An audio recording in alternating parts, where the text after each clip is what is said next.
नमस्कार, मैं हूं अंजना माथुर। स्वागत है आपका मरुधर हिंद 24 न्यूज़ पर। आप देख रहे हैं 12 बजे की देश दुनिया की खबरें विस्तार से। दिल्ली मेट्रो ने अपना ही रिकॉर्ड तोड़ा। 4 सितंबर को 71 लाख से ज़्यादा लोगों ने किया सफर। दिल्ली मेट्रो ने 4 सितंबर को रिकॉर्ड 71.3 लाख दैनिक यात्रियों ने यात्राएं दर्ज की, जो अब तक की सर्वाधिक संख्या है। इसके साथ ही मेट्रो ने कुछ दिन पहले बनाए गए अपने ही रिकॉर्ड को तोड़ दिया। इससे पहले 29 अगस्त को यह आंकड़ा 69.94 लाख था।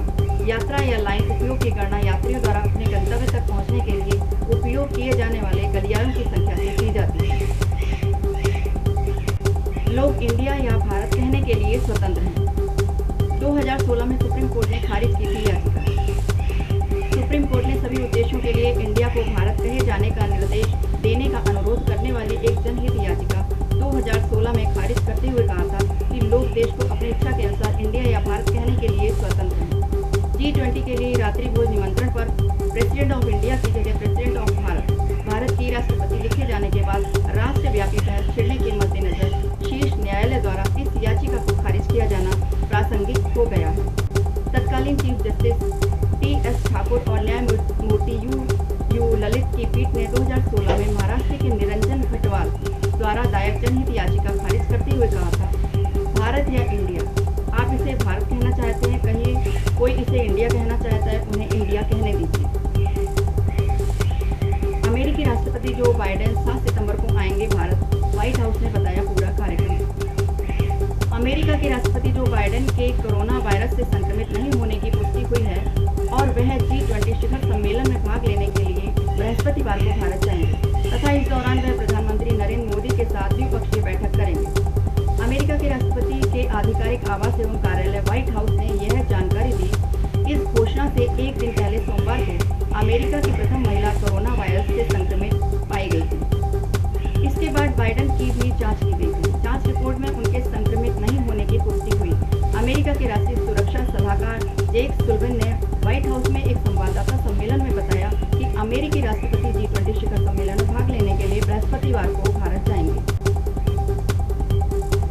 महिला ने 38 बार मुंबई पुलिस को फोन कर दी बम होने की फर्जी सूचना। जब राज खुला तो मानसिक बीमारी से पीड़ित एक महिला ने पिछले 2 माह में मुंबई पुलिस के नियंत्रण कक्ष में 38 बार कॉल कर कथित तौर पर बम होने की झूठी सूचना दी। एक अधिकारी ने मंगलवार को यह जानकारी दी। अधिकारी ने बताया कि पुलिस नियंत्रण कक्ष को हालिया कॉल सोमवार को मिली।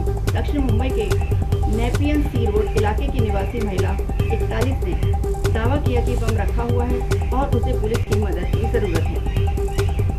अधिकारी ने बताया कि नियंत्रण कक्ष को सोमवार को कॉल मिलने के बाद पुलिस ने मोबाइल नंबर से पता लगाया और नेपियन सी रोड पर एक फ्लैट में महिला का पता चला। उन्होंने बताया कि महिला मानसिक बीमारी से पीड़ित है और पिछले 15 साल से उसका इलाज चल रहा है। अधिकारी ने बताया कि महिला के बारे में पता चलने के बाद पुलिस ने बम की कॉल को अफवाह बताया।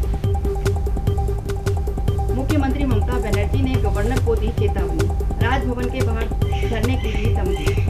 पश्चिम बंगाल की मुख्यमंत्री ममता बनर्जी ने मंगलवार को राज्यपाल C.V. आनंद बोस पर हमला करते हुए उन पर लोकतांत्रिक रूप से निर्वाचित सरकार से परामर्श किए बिना अंतरिम कुलपतियों की नियुक्ति जैसे राज्य प्रशासन में हस्तक्षेप करने का और राज्य विधानसभा में पारित सभी विधेयकों को रोकने का आरोप लगाया।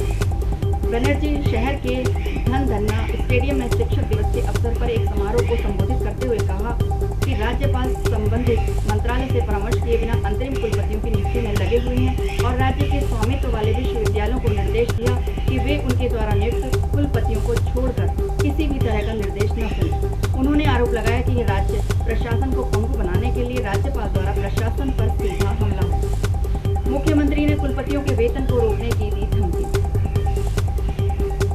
टिकट को लेकर कांग्रेस में मंथन जारी। कुमारी शैलजा बोली, 8 सितंबर को होगी प्रत्याशियों की घोषणा। चुनाव को लेकर हमारी तैयारी पूरी। छत्तीसगढ़ में चुनावी सरगर्मियां बढ़ गई हैं। कांग्रेस में प्रत्याशियों के टिकट को लेकर मंथन लगातार जारी है। छत्तीसगढ़ कांग्रेस की चुनाव समिति और पॉलिटिकल अफेयर्स कमेटी की बैठक सोमवार शाम तक चली। रायपुर में रविवार से चल रही मैराथन बैठक के बावजूद अभी तक प्रत्याशियों पर फैसला नहीं हो सका है।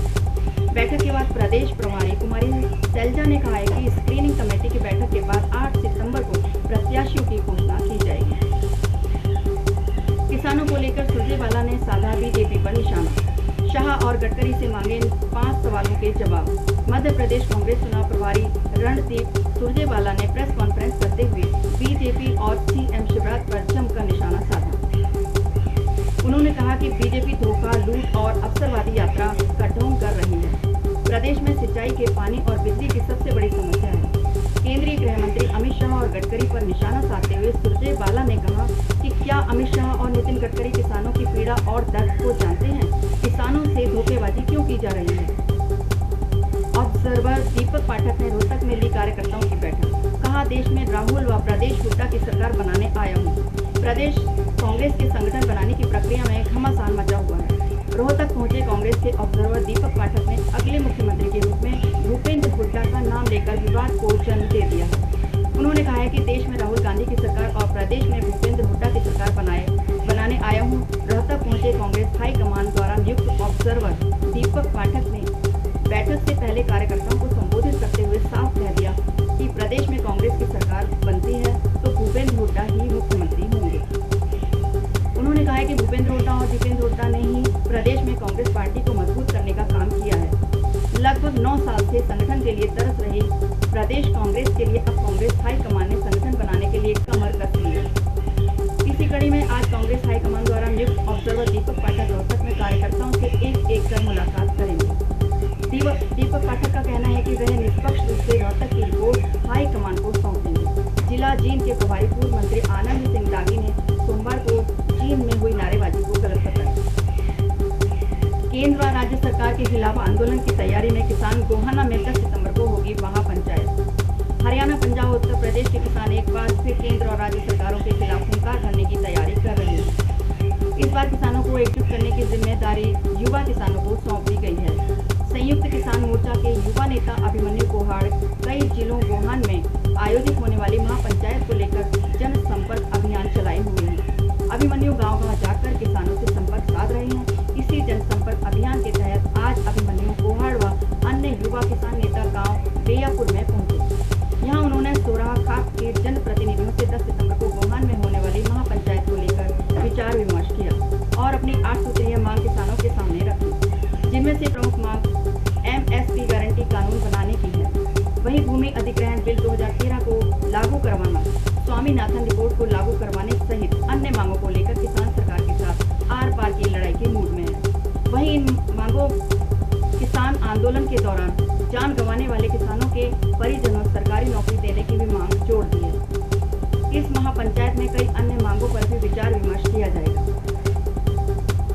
पुलिस ने पकड़ा गाड़ी नहीं डीजल लूटने वाला इंटरस्टेट गिरोह। अब तक आपने हाईवे पर गाड़ियों की लूट की वारदात को सुना होगा, लेकिन गुड़गांव पुलिस ने एक ऐसे इंटरस्टेट गिरोह को पकड़ा है जो गाड़ी नहीं बल्कि उनके टैंक में मौजूद डीजल लूटते थे। हथियार के बल पर यह उन ट्रकों को निशाना बनाते थे जो लंबी दूरी का सफर तय करते थे। इन ट्रकों में से डीजल को वह एक मशीन के जरिए निकाल लेते थे और बेचते थे। KMP और KGP पर इन लोगों ने पिछले करीब 2 साल से आतंक मचाया हुआ था। पुलिस ने आरोपियों के कब्जे में एक गाड़ी बरामद की है। आरोपियों को रिमांड पर लेकर पूछताछ की जा रही है। ACP क्राइम वरुण दहिया ने माने तो एक ड्राइवर ने बिलासपुर थाना पुलिस को शिकायत दी थी कि KMP पर गाड़ी में सवार होकर आए कुछ युवकों ने उन्हें हथियार के बल पर टॉर्चर किया और उनके ट्रक से करीब 400 लीटर डीजल निकाल लिया। वह अपने ट्रक को साइड में खड़ा करके सोए हुए थे। इन बदमाशों ने उनके एक अन्य साथी के ट्रक से भी करीब 400 लीटर डीजल निकाल लिया। इस पर पुलिस हरकत में आई और केस दर्ज कर जांच के लिए अपराध शाखा मानेसर को सौंप दिया। पुलिस ने मामले में कार्रवाई करते हुए दिल्ली के रहने वाले आबिद अली खालिद सहित गाजियाबाद के रहने वाले फिरोज व औरंगजेब को गिरफ्तार किया है। प्रारंभिक पूछताछ में आरोपियों ने बताया कि वह 2 साल से वारदातों को अंजाम दे